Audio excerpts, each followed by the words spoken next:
Sejak diterapkan peraturan PSBB, petugas gabungan DKI Jakarta terus melakukan razia ke sejumlah tempat.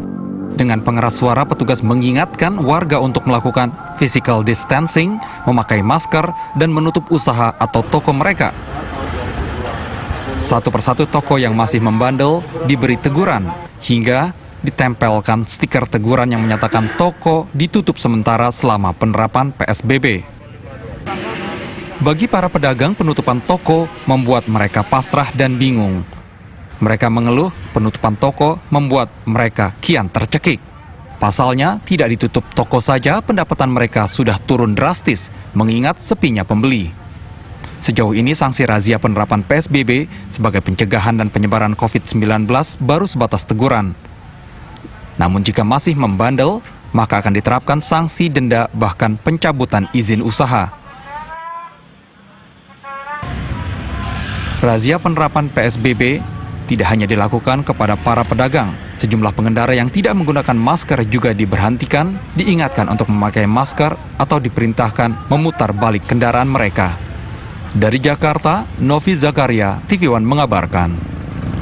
Selamat siang pemirsa, Anda menyaksikan kabar siang di lokasi hari ini bersama saya Imran Tajudin. Saat ini saya bersama dengan tim gabungan gugus penanganan COVID-19 untuk melakukan pengamanan terhadap warga-warga yang kemudian masih berkerumpul, lalu juga tempat-tempat usaha terutama, karena kita tahu bersama bahwa ada beberapa usaha yang kemudian tidak diperbolehkan untuk melakukan aktivitas. Tapi ada juga beberapa syarat kemudian pertokoan atau usaha yang masih diperbolehkan, seperti energi, lalu juga pangan, logistik, dan lain-lainnya. Nah, saya bersama dengan tim dari Satpol PP.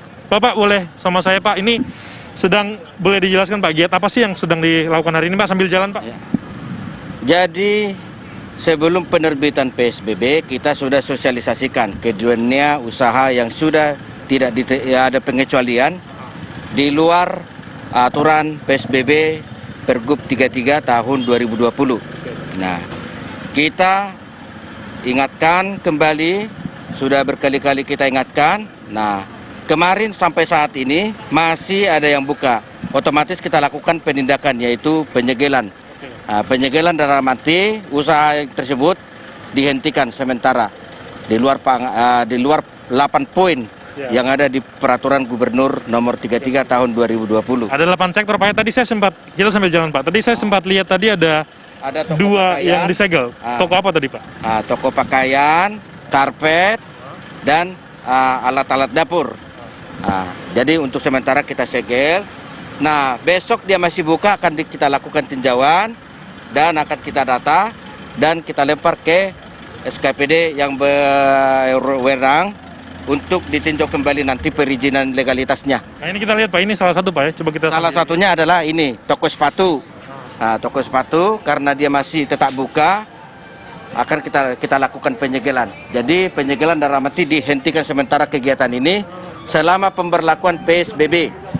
Jadi selama pemberlakuan PSBB ini tokonya akan ditutup sementara. Ada ini, Pak, apa yang disampaikan kepada pemilik apa aja, Pak, biar mereka kemudian, kan ini sebenarnya persuasi, Pak, ya, apa yang disampaikan biar tidak ada perlawanan begitu. Sebelumnya kita sudah lakukan sosialisasi berupa himbauan, ya kan. Setelah terbitnya PSBB kita ingatkan. Pertama-tama kayak Bapak ini nih nggak pakai masker. Pak, maskernya mana, Pak? Dipakai dong. Dipakai ya. Jadi himbauannya kita lakukan. Kita sambil lihat. Bapak yang punya mana, Pak? Yang punya Bapak ya?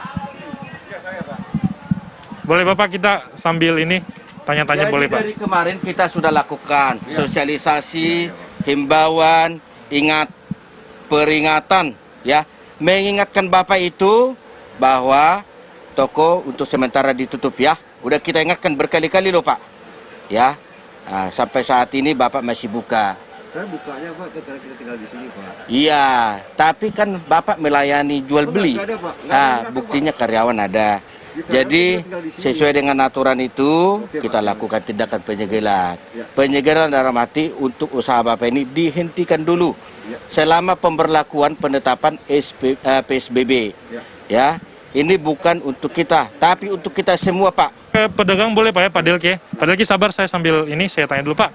Gimana? Diberikan himbauan akhirnya akan dihentikan juga Pak ya, sementara Pak ya? Sebenarnya kami udah berhenti, Pak. Cuma karena kami tinggal di sini, ya daripada di dalam dulu kami tutup di dalam kan ngap, Pak.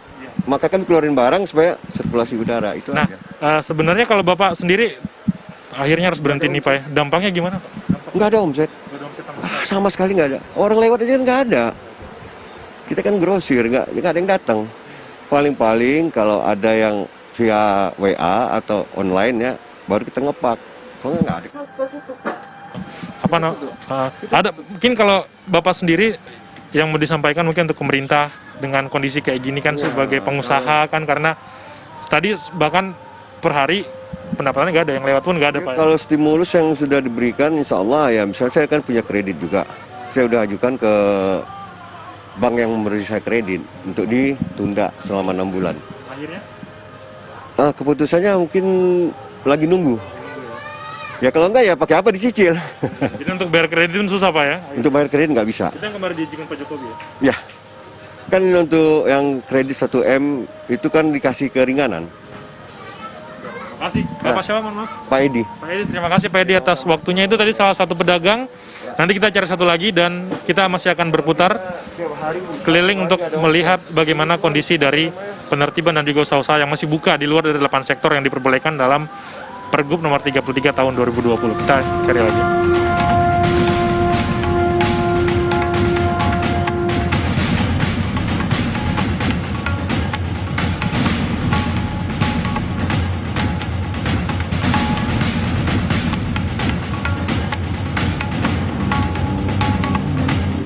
Kita sudah lihat bersama bagaimana penertiban yang dilakukan oleh tim gabungan. Tadi ada beberapa toko yang akhirnya ditutup karena di luar dari sektor yang diperbolehkan dari Pergub nomor 33 tahun 2020 yang ditetapkan pada tanggal 10 April lalu. Ini masih ada berlangsung, tapi yang menjadi dilema tersendiri adalah para pedagang yang tadi bahkan mereka mendapatkan penurunan sangat drastis sekali, penurunan mereka bahkan per hari pun tidak ada penghasilan yang mereka dapat. Bagaimana cara mereka bertahan hidup, tadi juga sudah mereka sampaikan.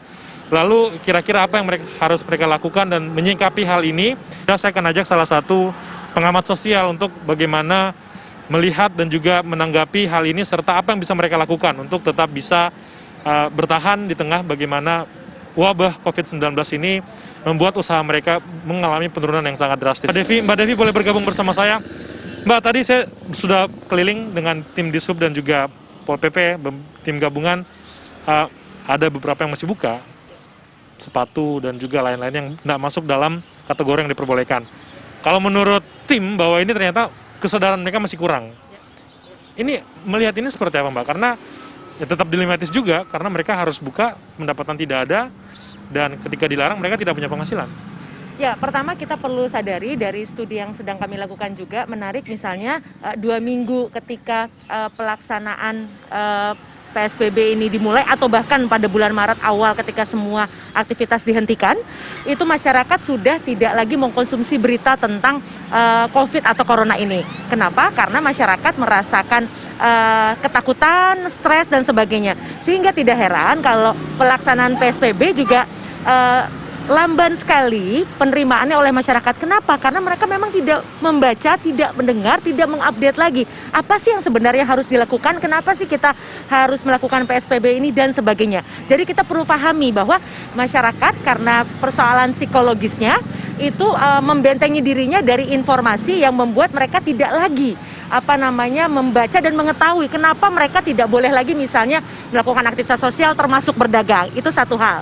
Lalu yang kedua, tentu saja ekonomi menjadi salah satu alasan strategis kenapa kemudian mereka merasa bahwa ini merupakan hal yang penting bagi mereka untuk tetap memastikan roda ekonomi keluarganya, karyawannya itu tetap berjalan. Nah, ini memang perlu dukungan pemerintah. Satu, perlu ada pendataan yang serius, artinya merujuk pada RT dan RW tempat mereka domisili. Kalau kemudian karyawan mereka misalnya termasuk orang-orang yang dirugikan karena corona ini sehingga tidak mau bekerja lagi karena tadi usahanya bukan termasuk 8 aktivitas tersebut, maka RT RW-nya lah yang bertanggung jawab memasukkan mereka ke dalam list sebagai penerima bantuan. Ini yang harusnya berlaku bagi karyawan dari perusahaan-perusahaan tersebut. Kalau kita lihat sekarang, mungkin sekarang yang buka memang kebutuhan pokok ya, pangan dan lain-lain. Tapi tadi banyak yang mengatakan bahwa mau nggak mau mereka harus buka. Dan ini akhirnya melanggar juga jumlahnya banyak, meskipun ini sudah hari kesekian ya untuk PSBB sejak tanggal 10. Melihat psikis mereka harus buka dengan kondisi begitu. Nampaknya meskipun mereka dilarang, masih akan buka nampaknya, kalau melihat kondisi seperti itu. Begini, kita harus paham aspek kultural masyarakat kita. Masyarakat kita ini pertama adalah masyarakat jangka pendek. Yang artinya apa? Masyarakat yang hidup untuk hari ini. Oleh karenanya, aparat tidak boleh lelah untuk selalu mensosialisasikan. Karena masyarakat kita ini mudah lupa, mudah abai. Bukan karena tidak mau mengikuti aturan. Contohnya apa? Alhamdulillah kita lihat sudah lebih dari sebulan ini pelaksanaan ibadah bersama itu misalnya sholat Jumat kan itu berlangsung dengan tanpa ada resistensi tertentu kan. Artinya masyarakat justru menerima dengan baik dan bekerja sama dengan baik. Artinya apa? Masyarakat kita ini sangat mudah dikelola.